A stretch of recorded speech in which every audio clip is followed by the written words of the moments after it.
Greetings, you just heard the Marshall MG30CFX. 30 tells you it's 30 watts, it's actually a 1x10 combo.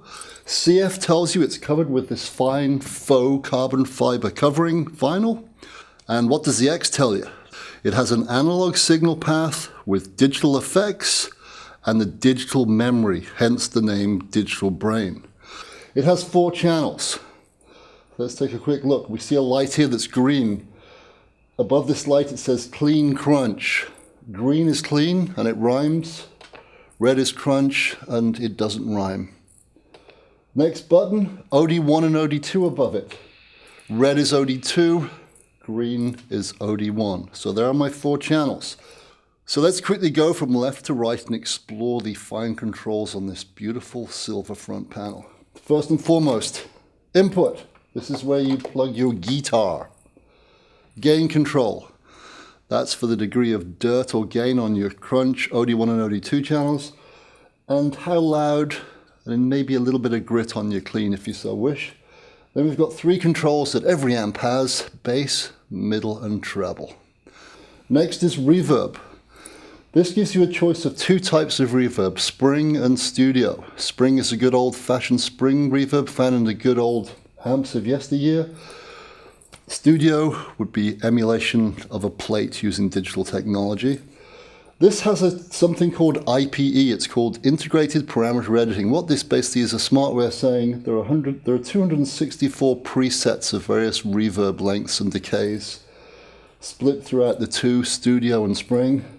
So you basically dial. When you find something you like, you leave the dial where it is. So IPA, once again, dial like leave. That's simple. Next up is the volume control for the channel. So depending on what channel you're dialing in, that sets its volume relative to the other channels. Then next to it we have the effects control.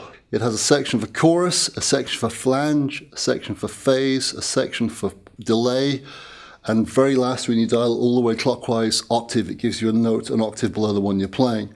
When you get to delay, you see this flashing light here? This is the tap tempo button. By tapping that, I can determine how quick or slow the delay is, relatively speaking, to the track I'm playing along with.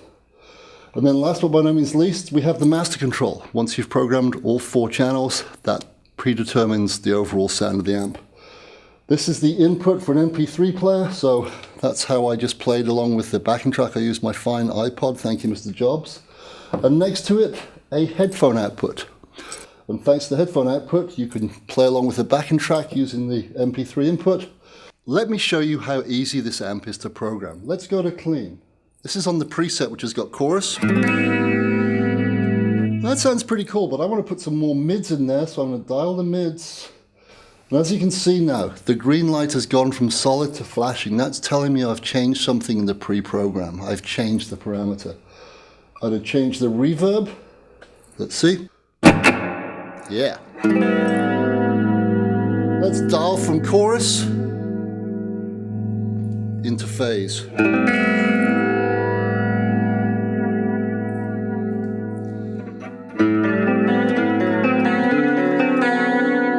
I'm in flange now. I kind of like that. It's kind of eerie sounding.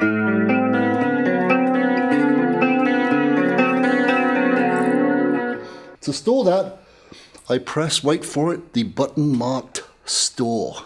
Amazing labeling. I hold it for about a second. You'll notice that has stopped flashing. That tells me that that preset is now written in stone until I pre-program it again. You got me? So every time I go back to clean, that sound will always be there. And you can do the same for all 4 channels. MG30, CFX 30 watt, 1x10, analog signal, digital effects, digital brain.